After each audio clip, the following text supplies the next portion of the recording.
On poursuit avec cette opération de contrôle routier au rond-point de Gourbert et au centre-ville de Basse-Terre. Police et gendarmerie passaient les voitures au crible en quête de stupéfiants et d'armes. Les infractions au code de la route étaient bien évidemment sanctionnées. Le reportage d'Anne-Elisabeth Artsen. Alors l'objet de ce contrôle, c'est comme tous les contrôles que la police nationale et la gendarmerie nationale mènent au quotidien sur les routes de Guadeloupe. L'objectif, c'est de réprimer les comportements délictueux sur les routes. Pour faire baisser le nombre de morts sur nos routes, le nombre de blessés sur nos routes, il faut à la fois agir dans la prévention, éduquer les gens, notamment les plus jeunes, et puis réprimer ceux qui ont un comportement délinquant. C'est absolument essentiel. Alors c'est un dispositif qui a des limites et moi j'aimerais faire passer un message aujourd'hui. On a encore eu 2 morts ce week-end sur les routes de Guadeloupe. C'est 2 morts de trop.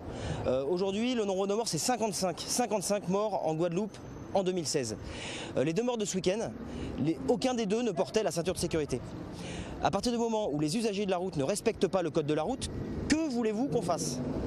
La solution de la sécurité sur les routes de Guadeloupe, elle est dans les mains des usagers, des conducteurs, des passagers. Respectons le code de la route. Si nous respectons le code de la route, il y aura moins de tués, il y aura moins de blessés. Et derrière ces tués et ces blessés, il y a des familles qui sont brisées. Il y a des pères qui sont morts, il y a des mères qui sont mortes. Il y a des enfants orphelins, il y a des grands-parents qui se retrouvent sans leurs enfants. Il faut imaginer toutes les souffrances que ça peut provoquer. Donc respectons le code de la route, soyons tous responsables. L'insécurité sur les routes de Guadeloupe va baisser. Alors cet après-midi, nous avons mis en place un dispositif de contrôle sur la RN1 entre Basse-Terre et Pointe-à-Pitre, dans le but de sanctionner les mauvais comportements. Alors quels sont-ils? Et malheureusement fréquents. On constate cet après-midi de nombreux usages de téléphone au volant, le non-port de ceinture et quelques excès de vitesse. Donc malheureusement c'est courant. On n'est pas trop dans le créneau horaire où on peut avoir de la consommation d'alcool, mais on s'attend à tout. Et malgré les actions de prévention qui sont faites depuis des mois par la gendarmerie, on observe que les comportements ne changent guère. Les gens téléphonent quasiment toujours autant, ne portent guère plus la ceinture et consomment quasiment autant d'alcool et de stupéfiants. Donc je rappelle que boire un coup, c'est pas interdit.